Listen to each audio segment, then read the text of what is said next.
So today I have an awesome recipe. So excited to share this recipe with you guys. Today I'm going to show you how to make enchiladas. So last episode I showed you how to make vegan queso fresco. It's only right for me to show you how to make enchiladas. Now with enchiladas, everybody has their own way to make them. Different regions make them differently. So today I'm going to show you how I make my enchiladas. These are so delicious. They are one of my house favorites. I mean, all of Mexican food is my favorite, but enchiladas is one of the top 5. They are easy to make, but there is a few steps that you need to take in order to get that delicious, authentic enchiladas. The ingredients you're going to need to make the sauce are Guajillo chilies, Ancho chilies, garlic, white onion. I'm using whole oregano, salt. I'm using pink Himalayan salt, and I'm also using Jadas chicken salt. Now this is vegan, and you can find it in Amazon. If you cannot find it where you're from, you can just completely omit this and just use more salt. We're also gonna need tortillas. Now these are just the ingredients to make the sauce. Now I'm gonna show you the ingredients I'm going to use to fill them and top our enchiladas. Vegan queso fresco. I will add the link on the tab above and on the description box below. We're going to top them with lettuce, tomato, onions. I'm going to use sour cream, and I'm using some salsa. In order to make our sauce, the first thing that we need to do is take off the top part of our chili and just snap it. It usually snaps off. And we have to devein them as well. So we have to take the seeds out. I usually use my kitchen scissors, and I just dump out the stuff everywhere because confetti. Enchiladas make people happy. Okay, so this is what you end up with. Now you want to do this to every single one. You take off the top, you cut through the center, and it doesn't matter if they rip. We're going to blend them anyway. So we just get rid of all the seeds and we end up like that. So we're going to do all of these like that. We are also going to do this to the ancho chilies. These are a little bit harder. I don't fuss about it. I cut them however, and I do the same thing. I just open them and empty out the seeds. And this is what I'm left with. This one's a lot drier.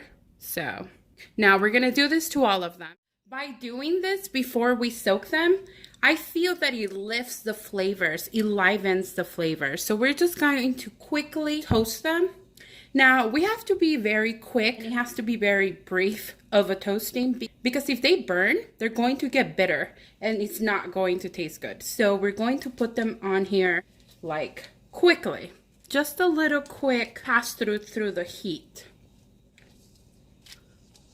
And as you guys can see, my chilies kind of got all broken apart, and that's okay. They don't need to maintain their shape. So I'm just pressing them down. I'm going to do this many because I don't want to burn them. Put these over here. You will know they're ready to flip by the way their skin looks. It'll bubble up. So I'm pressing them down to help along the process. Okay, I'm going to flip them now. They look just like this. It's just a little toasty that they'll get. And once they're all, ooh, they smell so good. Ow! And from here, we're going to put them in a boiling pot of water. So here we have a pot with boiling water. Now that we have our toasted chilies, we're going to add them to the water. It's just enough water to submerge them. It doesn't really matter, just enough to submerge it. Now that it's been boiling, we're going to turn off this fire, and we are going to leave them here for about 15 minutes. Once 15 minutes pass, they will be softer and ready to blend. So our chilies are now soft. See, they're a lot softer. So we gotta drain our chilies like this and put them in the blender. Now do not throw away this water because we are going to use it to blend the sauce. I put the chilies in the blender. Now I'm going to grab some of this water, probably about a cup. I'm going to add to the blender about the cup of the water, and I'll see from there. Okay, to the blender we're going to add the half of the onion, the garlic cloves, the oregano, salt, and we're going to add the Jadas chicken salt. Like I said, if you don't have this salt, you can always just add more salt. Now that we have everything in the blender, we're going to blend till it's a smooth sauce. Now, how long? It all depends in your blender. If you have a high-speed blender, it'll be a little bit faster. If you don't, then just blend till it's a smooth sauce, and I will show you how. Okay, now we're going to check the thickness of our sauce. Whew, it smells so good. So this is the texture that you want to get. It's a smooth sauce. Now I'm going to taste for salt and seasoning. It's so good. It's so good. Okay, for our next step, we need a big bowl, big enough to fit the sauce, and we need a strainer, a fine mesh strainer. And this is what we're going to do. Now we're going to strain the sauce. So we're going to pour it in. Okay, so the blender's all dirty. I'm going to add a little bit of the water where we cook the chilies in to kind of clean it out. So basically to get all the chili that's left in there. So kind of just get it so it doesn't go to waste. And then it's gonna help us strain our sauce. So first things first, we have this. So we're just going to put it through the strainer like so. You can do this or you can do this, whatever you like. So we just have to put all of it through the strainer. Scrape the bottom so it can keep coming through like so. That's what I like to do. I like to scrape the outside so we can keep going through. As it starts getting thicker or like harder to pass through, this is where the water from the blender comes in handy, and you just pour it little by little. You can decide how much water you think you'll need. The point is just to get it a nice smooth sauce. You don't want to strain it. I guess you don't have to. It's just you're going to have more of a thicker sauce. And that's okay. Some people like that. It's not a big deal. The flavor will be the same. Okay, now I'm here towards the bottom. I'm going to add a little more of the water, and it's going to help me push this through here. Okay, now this is not going through anymore. So this is what we don't want in our sauce.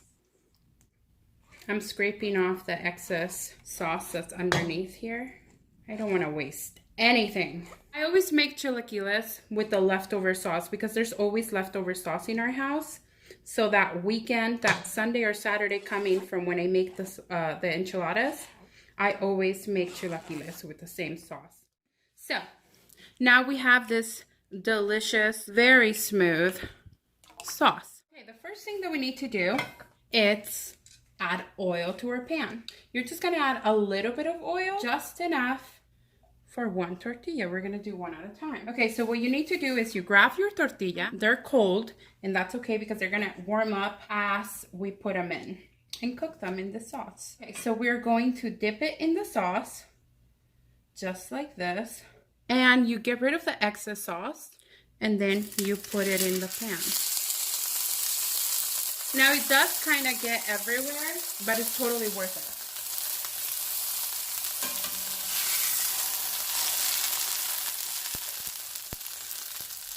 You're basically frying the tortilla with the sauce.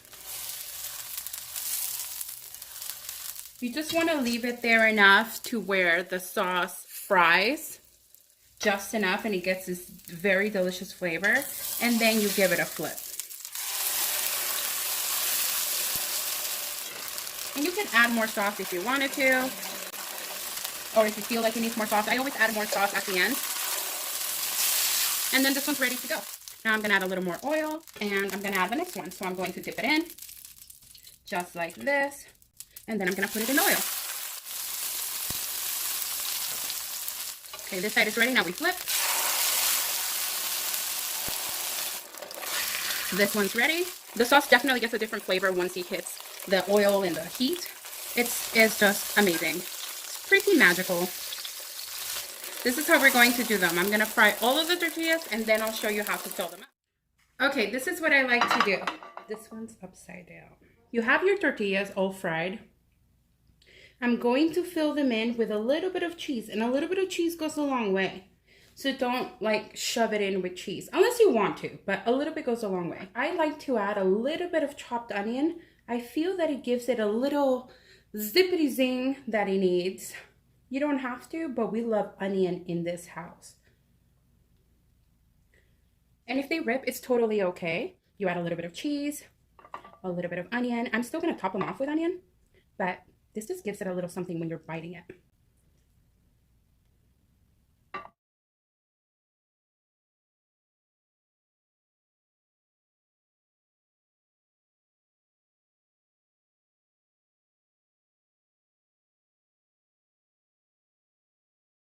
Now the tortillas are kind of ripping a little bit because they kind of sat there for a little bit while I was making the rest. I usually fry one, fill it in, and then move on to the next one. That's how I usually do them. But for the sake of the video, I did them this way. But at home, you can do it like this, or you can do it like I do them, which is fry one, fill it in, move on to the next one as the other one's frying. Okay, now we get to top them off. I'm going to add lettuce. I like a lot of lettuce. Now we're going to add some tomato. Now I'm going to add some sour cream. Oh, I just love when the sour cream just drizzles like that. Now I'm going to add some red onion, and I love red onion. I'm going to add a little bit of the cheese on top just to bring it all together. I mean, you can never have too much cheese. This cheese is super good for you, so you're good. My mouth is watering so bad. Now I'm going to add a little bit of the sauce. And we're done. Now we get to eat it. Look at this. I mean, come on, guys. Look at this. We made this. It's so delicious. With only a couple of steps, you get this delicious home-cooked meal. I mean, just look at this. Now we get to dig in. Yum. Mmm. They're so good. They are not spicy. They're just very flavorful. They're so creamy because of the cheese is so creamy and delicious, and you get the freshness from the cheese and the crispy edges of the tortillas when you fry it. You get this nice little crunch and the nice crispiness of the lettuce. It's so good. I'm telling you guys will love these. This sauce is so good. It's so flavorful. It is not spicy. I don't think it's spicy. It does have like a delicious heat, but not spicy. The sour cream, oh, it's all magical. You're going to love them. You are going to love them. Trust me. Thank you guys so much for watching. I hope you enjoyed this video. If you did, don't forget to subscribe, like, and share. I'm SaharBelle, and this is On Learning Everything with SaharBelle. I'll see you next time.